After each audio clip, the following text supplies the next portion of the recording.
untuk seluruh murid-murid saya yang beragam, penuh warna dan penuh cerita. Apa kabar kalian hari ini? Saya punya cerita yang akan saya ceritakan pada halaman ini. Saya paling membenci kata pisah, tapi itu akan terjadi di antara kita semua. Terima kasih telah mendengar setiap cerita-cerita yang sering sekali lari dari materi pelajaran. Percayalah, sulit untuk mencari kelas yang membuat saya bisa bercerita dengan nyaman. Saat di kelas 11, jujur saya tak begitu menyukai kelas ini. Itulah mengapa saya sering tak masuk kelas waktu itu. Jarang belajar dan berbeda jauh dengan saat ini. Saat dimana masih banyak hal yang belum saya ajarkan, tapi waktu telah selesai. Sedikit menyesal tidak memanfaatkan waktu untuk memberikan yang terbaik yang saya bisa untuk kalian semua. Saya baru sadar saat masuk kelas di tanggal 21 Februari 2025 lalu adalah hari terakhir belajar efektif di kelas. Rasanya menangis waktu itu, tapi pura-pura sombong. Maafkan saya, masih belum bisa menjelaskan materi SPMK dengan baik. Bagi saya, itu adalah mata kuliah dan materi bahasa Indonesia yang paling sulit, karena tidak bisa saya turunkan ke siapa-siapa. Menyesal saat belum mengajari kalian tentang banyak hal, seperti silogisme, homofon, homograf, homonim, hipernim, denotasi, konotasi, dan banyak lainnya. Melalui kelas ini juga saya belajar untuk tidak lagi menyia-nyiakan waktu di dalam kelas. Itulah mengapa kelas 10 dan 11 saat ini belajar dengan cukup baik. Saya tak ingin lagi menyesal karena waktu tak akan pernah bisa diputar kembali. Bagaimanapun saya, semoga kalian bisa menerima saya dengan baik. Terima kasih semuanya telah menjadi anak-anak yang menyenangkan selama berada di kelas bahasa Indonesia. Saya selalu mencoba dan belajar menjadi guru yang baik. Guru yang tidak hanya bisa bercerita dalam kelas, guru yang tidak hanya memberikan sedikit ilmu pada muridnya, tapi juga guru yang memberikan ajaran moral, tata krama, dan sopan santun yang nantinya akan kalian pakai di masa yang akan datang. Kalian boleh saja melupakan materi-materi bahasa Indonesia, tapi tidak dengan hal yang mahal dunia ini, yaitu attitude. Pada akhirnya saya bersyukur menjadi guru kalian di tahun ini. Sesuatu yang awalnya tak begitu berarti, semakin kesini semakin memiliki arti. Saya akan mulai mendeskripsikan kalian satu persatu, atau sekedar memberikan pesan terbaik untuk kalian. Namun sebelumnya saya minta maaf kalau hal itu mungkin saja tidak sesuai dengan apa yang ada di tulisan saya. Karena saya bisa saja salah menilai seseorang, mungkin sebagai guru saya kurang mengenal kalian. Baiklah, kita mulai dari Ahda. Ahda sejak kelas 10 ada 2 kali mendaftar OSIS, namun tak pernah mengikuti seleksinya. Ahda ini termasuk anak yang cerdas. Sudut pandangnya tentang sesuatu tergolong belak-belakan. Menurut saya, Ahda adalah anak yang berani berpikir logis, segalanya dihitung pakai logika. Ia juga gak segan berkomentar tentang sesuatu yang tidak ia sukai. Tapi entah mengapa, orang begini di Indonesia sering disingkirkan karena dianggap kontra dengan semua kebijakan. Jadi saya mau bilang, Ahda, kamu itu anak yang sangat cerdas dan punya bakat luar biasa. Tapi kecerdasan juga harus diimbangi dengan pola pikir dan cara yang hati-hati. Sebelum mengucapkan suatu hal, saya berharap untuk beberapa masalah Anda harus lebih mengutamakan perasaan dan logika, agar tidak dianggap nasal, pemberontak, atau memprovokasi di masa yang akan datang. Mungkin suatu hari ia dapat menjadi salah satu pemimpin, karena Anda punya bakat itu. Bagi saya, bisa memimpin itu bakat, dan saya melihatnya dari seorang Anda. Jujur saja, ketika saya menyampaikan sesuatu, murid yang paling saya cemaskan di kelas ini adalah beberapa orang. Salah satunya adalah Ahda. Itu untuk Ahda. Ajis itu anak yang ramah, sering papasan di koridor sampai ke masjid. Jadi mana bisa gambarkan Ajis itu aja. Alfi, saya nyaris tak pernah terdengar suaranya di kelas saat belajar bahasa Indonesia, namun yang memiliki kemampuan memasak materi yang paling mudah. Anjali, selain Anda, Anjali adalah salah satu siswi yang paling saya cemaskan. Jika sudah bertanya atau saya mendengarkan saat dia mendengarkan saya berbicara tentang satu hal. Dia juga salah satu murid yang kritis di sekolah. Daya juang dan pantang menyerahnya sangat baik. Saya kira dulunya Anjali ini sekedar murid pintar. Ya udah, pintar aja. Tapi ia juga berani dan punya rasa percaya diri yang sangat baik. Sopan santunnya perlu diatur di jempol, walaupun kadang dideg-degan. Saya ingin mengucapkan terima kasih kepada orang tua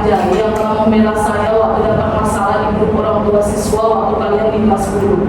Tapi saya paling dilema jika Anjali datang terlambat. Di sisi lain itu merupakan peraturan sekolah, di sisi lain lagi saya tahu kamu anak yang baik. Kita lanjut kembali. Awal sekolah dulu dia tak pernah mau melepas masker. Jadi saya berpikir kalau dia anak yang pemalu.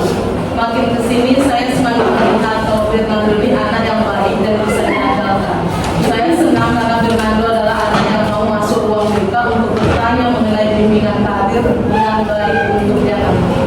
Biges, kamu harus jadi pejuang tangguh di masa yang akan datang. Jangan biarkan diri kamu dalam pil pahit karena hal-hal yang mungkin kamu alami selama ini. Harus bisa berhasil mendapatkan hidup yang lebih baik dan jangan lupa bahagia. Ingat, kita lahir ke dunia ini bukan tanpa tujuan. Tanpa kita, dunia pasti berubah. Tetap semangat terus, Biges. Binsan, waktu di kelas 10, Binsan ini malasnya kelas 11, ia mulai berubah. Bahkan salah satu anak di kelas ini bilang kalau Binsan berhak dapat nominasi sebagai siswa paling berubah jadi lebih baik di tahun itu. Ia juga menjadi salah satu agen perubahan dari kelas ini. Namun semuanya kembali ke setelan pabrik saat dia duduk di kelas 12. Tidak tahu mengapa semangat belajarnya jauh menurun. Untuk Binsan bertahan menjadi baik itu memang sulit, namun bertahan menjadi lebih baik itu pasti baik. Destina, dulunya suka datang terlambat, tapi semakin kesini Destina tak pernah lagi dan terlihat datang terlambat. Jangan datang terlambat lagi ya Destina, dan harus belajar mandiri. Dios, gak ngerti lagi mau pakai bahasa apa dengan Dios. Mau pakai bahasa kalau takut dia semakin gak ngerti. Saya mau bilang sebuah pepatah lama. Sebodoh-bodohnya keledai, dia gak pernah mau terperosok dalam lubang yang sama 2 kali. Dios, hidup itu gak bisa diulang. Kita gak bisa kembali ke waktu sebelum hari ini. Satu-satunya cara adalah terima, lalu jalani dan perbaiki dengan baik segala hal yang telah kita hancurkan, termasuk perasaan orang tua dan ibu kamu. Diva, salah satu anak yang berubah drastis awal sekolah di kelas 10. Diva ini jadi salah satu anak yang cukup diandalkan di kelas 10-3. Saya juga sering mengandalkan Diva, tapi lambat laun dia berubah, jadi lebih tak peduli dengan keadaan sekolah. Hal ini tentu saja mengecewakan. Terlebih masalah terlambat dan pelanggaran tak terselip lagi. Rasanya sayang sekali kalau anak yang punya potensi cukup baik tidak dapat memanfaatkan keadaan, meski segalanya punya latar belakang. Semoga Diva menjadi anak yang lebih baik di masa yang akan datang. Dilan, perubahan dari Dilan ini lumayan luar biasa. Beda saat ia berada di kelas 10, suaranya tak pernah terdengar sama sekali. Tapi saat berada di kelas 11, ia mulai menunjukkan kalau dia sebenarnya layak diperhitungkan. Semangat terus Dilan, di masa yang akan datang harus lebih berani. Ingat, pilihan itu berada di tangan kita. Jangan pernah salahkan apapun yang pernah terjadi. Buku terbaik adalah kesalahan terakhir yang telah kita perbuat. Untuk Excel, hal yang paling saya senang dari Excel adalah perubahan-perubahan baik dari dirinya. Ia semakin serius untuk menapaki masa depan. Ini terbukti ia adalah satu-satunya murid pertama yang mengikuti UKBI di kelas ini. Sangat sulit mempengaruhi murid agar mau mengikuti UKBI. Banyak murid yang tak tertarik dan tak sadar seberapa pentingnya UKBI, namun Excel berbeda. Keren rasanya jika memiliki murid laki-laki yang sadar betapa pentingnya sesuatu yang sering dianggap sepele oleh orang lain. Apapun hasilnya, setidaknya kamu pernah berjuang dengan sungguh-sungguh agar tak ada penyesalan di masa depan. Faris, tak banyak cerita tentang Faris dibandingkan dengan teman yang lainnya. Faris ini tipikal siswa yang datang duduk diam tanpa banyak melakukan apapun. Sesekali bicara karena dia datang terlambat dan beberapa kali dipulangkan. Gatan, sama halnya dengan Dios. Sebagai guru BK, saya sangat kecewa dengan Gatan. Jadi nggak tahu lagi mau bilang apa. Sebagai guru bahasa Indonesia, saya merasa kalau Gatan ini cukup pintar di mapel yang saya bawakan. Namun ini masih tak berimbang dengan isi catatan kasus yang ada di buku kasus. Saya hanya mau bilang, resapi semua hal yang telah kamu lakukan dan tanyakan pada diri sendiri apa yang didapat dan apa yang dicari selama ini. Sekali lagi, jangan untuk menyesali dan memperbaiki masa lalu. Hana adalah salah satu murid saya yang unik, indah. Ini anaknya serius betul, tak segan mengeluh di depan gurunya langsung saat diberi tugas. Nggak masalah, jadi lucu aja lihatnya. Kalau udah mengeluh tentang tugas yang dia rasa sulit, misalnya dengan bilang, nggak ngerti aku maksudnya itu mana. Paling terkesan waktu Indah dan teman-teman yang lain ribut soal kelas bahasa Indonesia lanjutan yang akan ditutup karena kurang siswa. Mereka seperti mau demo di kantor lantai 3 waktu itu. Akhirnya karena Indah dan teman-temannya kelas bahasa Indonesia lanjutan dibuka. Jesslyn, tipikal anak yang kalau dikasih kepercayaan bisa jalani tugas dengan baik. Saya selalu percaya kalau segala hal yang kita alami ada baik dan buruknya untuk kita. Begitu juga untuk Jesslyn. Jangan pernah menyerah, suatu hari bintang itu akan bersinar di waktu yang tepat. Maka datang ya, lewati. Mutiara. Secara akademik, Mutiara tak banyak berubah, namun secara sosial sebagai siswa, ia banyak berubah. Saya nggak tahu banyak hal tentang Mutiara, sampai akhirnya saya selalu memperhatikan kalau Mutiara selalu menjadi orang terakhir jika disuruh sesuatu. Mulai dari pengumpulan kertas persetujuan SNBP sampai pendaftaran SNBP, dan beberapa hal lainnya yang sudah saya lupakan. Pesan saya untuk Mutiara, mungkin masa lalu membuat kita terlalu berhati-hati dalam setiap kemungkinan yang akan terjadi di masa yang akan datang. Namun pertimbangan yang terlalu berat akan membuat rasa kecewa kita tak menunggu saat sesuatu yang datang tak sesuai dengan harapan. Semangat terus Mutiara, semoga Muti kembali semangat seperti Muti yang saya kenal di kelas 10 dulu. Nadia, semangat belajarnya luar biasa dan sopannya minta ampun. Dimanapun ketemu selalu nyapa, mesti ketemunya di luar sekolah dan selalu sempatkan menunggu saya yang baru datang dan parkir motor untuk salam di pagi hari. Noval, sejak mengenal di kelas 10, saya sudah merasa kalau dia anak yang baik. Dia anak yang mempunyai semangat untuk maju, walaupun di awal tidak terlalu terlihat menonjol di antara pintar lainnya. Tapi ia berhasil membuktikan diri. Noval anak yang aktif, suka ngobrol dan rasa ingin tahunya besar. Karena suatu ketika saya sedang sibuk, tiba-tiba Noval datang untuk bertanya tentang tugas. Ingin bilang lagi sibuk, tapi suka gak tega. Jadi saya mendengarkan dia yang lagi bicara tentang banyak hal di hadapan saya. Hal yang mungkin tak terlupakan dari Noval, kalau ia senang menolong guru. Saya tak pernah berpikir itu sekedar caper atau bagaimana. Namun jarang menemukan murid yang seperti ini di era yang sangat luar biasa ini. Bahkan dia disebut Pak Jendri sebagai aset sekolah karena sopan dan sering dimintai tolong oleh guru. Sampai hari ini saya percaya kalau apapun pekerjaan yang diberikan padanya pasti akan selesai. Jangan pernah berubah Noval, tetap jadi lebih baik daripada hari ini. Reva, sejak kelas 10 saat menggantikan Budi di kelas 10-4, saya melihat Reva adalah orang yang super ceriwis. Reva adalah salah satu anak yang pintar di kelas 10-4. Hampir semua guru mengatakan hal itu. Awalnya tidak begitu menyukai Reva karena saya pikir dia centil dan termasuk anak yang susah diatur. Ternyata tidak sama sekali. Pemikiran itu 100% berubah saat dia sudah duduk di kelas 11. Tak kenal maka tak sayang. Reva yang saya tahu anak yang bisa diberi tanggung jawab.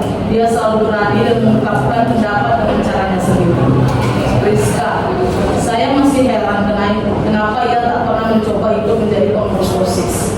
Rizka salah satu anak yang paling disenangi guru di kelas ini. Anaknya sopan dan tutur katanya juga sangat santun.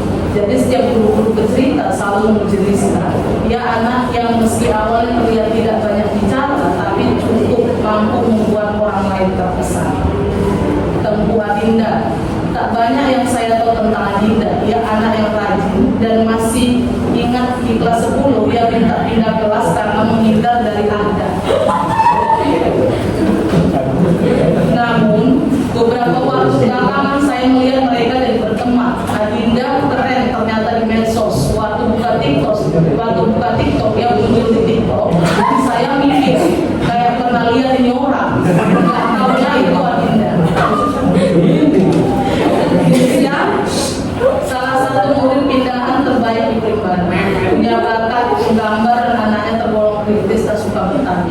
Beberapa guru juga mengatakan kalau Lisa itu anak yang pintar. Ada beberapa anak pindah di kelas lain yang serupa dengan Lisa, yang seandainya bukan siswa pindahan pasti menjadi salah satu siswa itu. Jika salah satu mimpi kamu adalah lulus SNBT, saya percaya dengan kemampuan kamu saat ini, kamu bisa lulus SNBT di PTN Papua Utara. Yes, Kiel. Kiel ini salah satu anak yang sangat kritis, bahkan sering terlihat sulit mengontrol emosi dari dalam dirinya. Kiel. Pertama kali tahu Kiel saat mengambil buku di kelas 10, dia bilang kalau Kiel adalah murid di SD Primbana yang super bandel. Tapi saya nggak percaya waktu masuk di kelas 10 kuat, bahkan membaca puisinya sangat baik, percaya diri dan bisa memimpin teman-temannya saat itu. Namun hal itu berubah ketika duduk di kelas 11. Bingung hal ini bisa terjadi karena Kiel salah pilih teman atau inilah sifat yang Kiel sembunyikan dari dulu. Padahal saya sempat berpikir kalau Kiel bisa menjadi ketua OSIS, bukannya dikeluarkan dari OSIS. Saya nggak bisa bilang apa-apa lagi, yang pastinya sangat kecewa. Murid yang saya kenal baik di kelas 10 sekarang jadi begini. Bahkan sehari-hari terakhir sekolah pun masih juga membuat masalah. Bagus ya. Entah kenangan yang bagaimana yang ingin dia dan teman-temannya tinggalkan untuk sekolah. Sayang sekali rasanya Kiel yang notabene murid pintar, aktif dan berani harus melalui banyak hal gak enak dengan merepotkan guru dan orang tua selama duduk di bangku sekolah. Padahal kenangan tentang sekolah hanya sekali seumur hidup.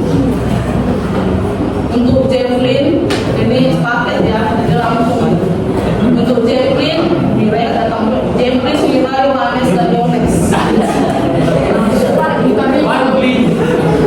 Sengaja membuat mereka diambil karena mereka berempat sepaket. Karena inilah anak-anak yang ributnya gak keturunan. Kalau kata anak yang lain, yang keroknya Mira. Tapi bagi saya semuanya sama aja. Mereka secara bergantian akan ngobrol. Lucunya, saat saya membahas tentang satu topik, mereka buat rapat juga di bangku masing-masing untuk membahas topik tersebut. Obrolan mereka juga cenderung lucu dan bikin saya ketawa saat mendengarnya. Salah satu obrolan mereka yang masih saya ingat adalah waktu mereka meledek Jefflin dengan bilang Jefflin ingin masuk Unimed